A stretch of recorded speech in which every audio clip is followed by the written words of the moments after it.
Good morning and happy Monday.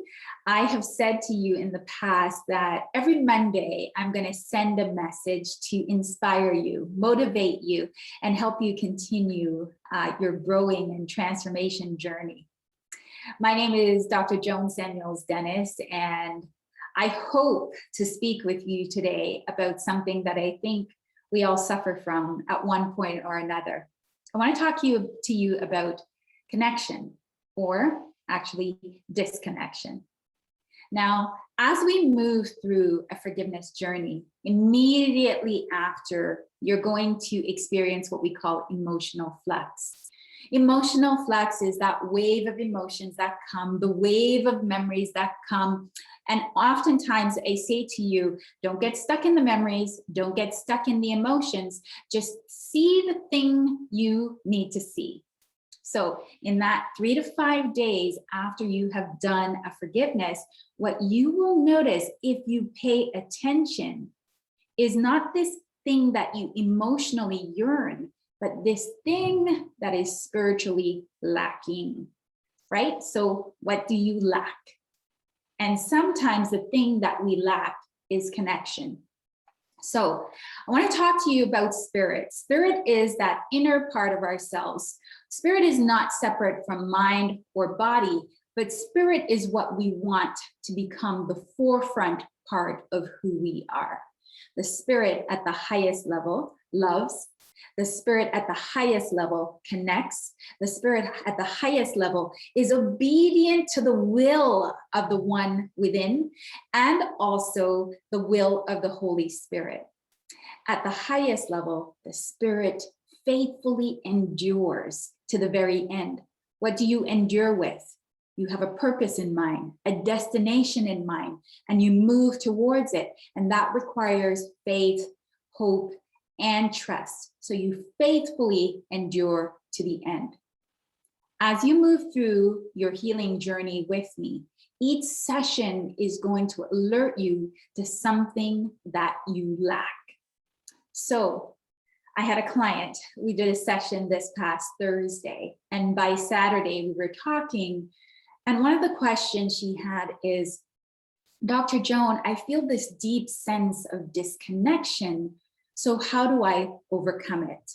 So I want to talk to you about the 3 layers in which we connect. So when we go through a moment that is stressful, that is traumatic, that is overwhelming, it makes us afraid, it causes us to feel anxious, almost to the point of being punished. One of the things that happens in that moment is we will often disconnect. So who do we disconnect from? So we can understand that the person who harmed us, that we disconnect from that individual. As we move through the forgiveness journey, what we are now doing is reconnecting. The forgiveness allows us to say these words, I love you and I accept you for who you are. And so there's a rejoining and a unity between the two of us. What is in between? Love.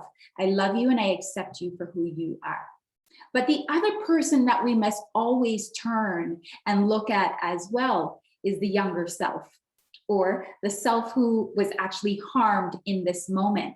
So as we move through the forgiveness, we must automatically look at the self that we disconnected from. How did we disconnect? Well, in that moment, our feet became planted, almost like stuck in mud. And we go on and live our lives, but there's this younger part of ourselves that is stuck in this moment, asking for the thing that was lacking, whatever aspect of love you wanted to see. You've been there stuck, looking at it, asking for somebody to give it to you. So as you come back to this moment, you always forgive the younger self, because it is the younger self that is lacking and you too are lacking. So the separation that has been created now between you who moved on and you who is stuck needs to be sealed with reconnection. That is why we do the self-forgiveness. And as we move through the other forgiveness and the self-forgiveness, we must also come to this place where now we focus on connection with Creator. One of the things that I want you to know is this: time is relative for a reason. It's relative to us. So we have a past, we have a present, we have a future. But imagine this timeline we call our lives, and a God, our creator, hovering above it.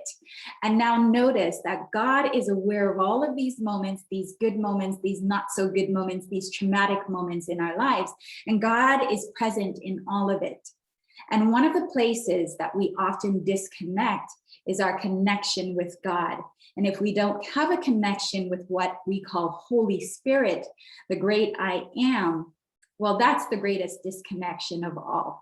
So in this work that we do together, this transformative work, we connect with our creator, we connect with ourselves, and that is what connects us with all others.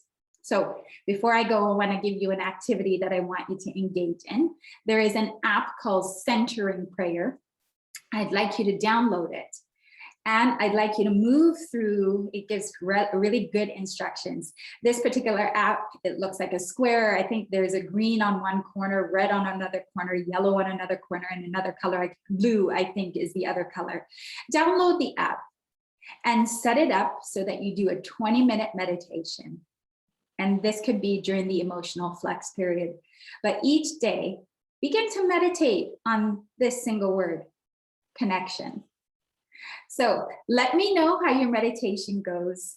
And if you have any questions that I can use for a future video, I would love to hear it and answer the questions so that I can help you and help others. Have a beautiful Monday.